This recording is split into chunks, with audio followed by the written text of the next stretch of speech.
Hello, my name is Staff Sergeant Peterson, an instructor at the Ground Radio Repair Course, Alpha Company, Marine Corps Communications Electronics School, and I'm going to teach you how to properly run the NRZ loop test between the CV-FOM and the TAC-300 on the MRC-142 radio set.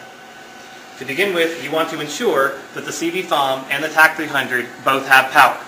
Visually check that the green LED switch on the CV-FOM is on, as well as the power light.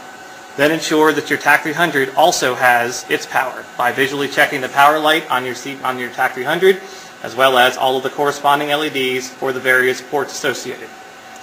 Once you have visually checked that, pull out your VT100 terminal emulator and ensure that you are on the CV-FOM's information screen.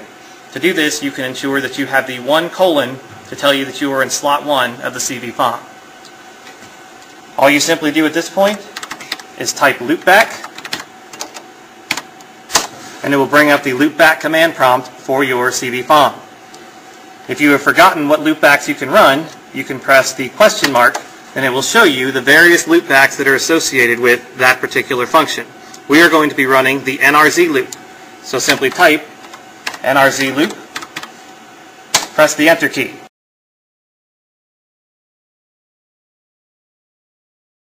You will know that you have completed this effectively if the 1 comes off of here.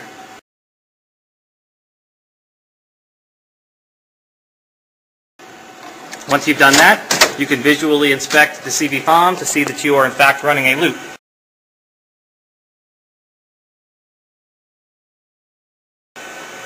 If your loopback is effective, you will see 3 green lights show up on your TAC-300's SAG XPOD pod.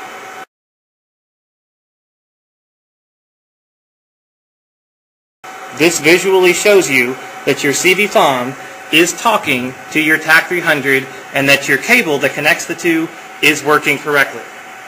That is how to correctly run the NRZ loop test for the CV-FOM. Thank you.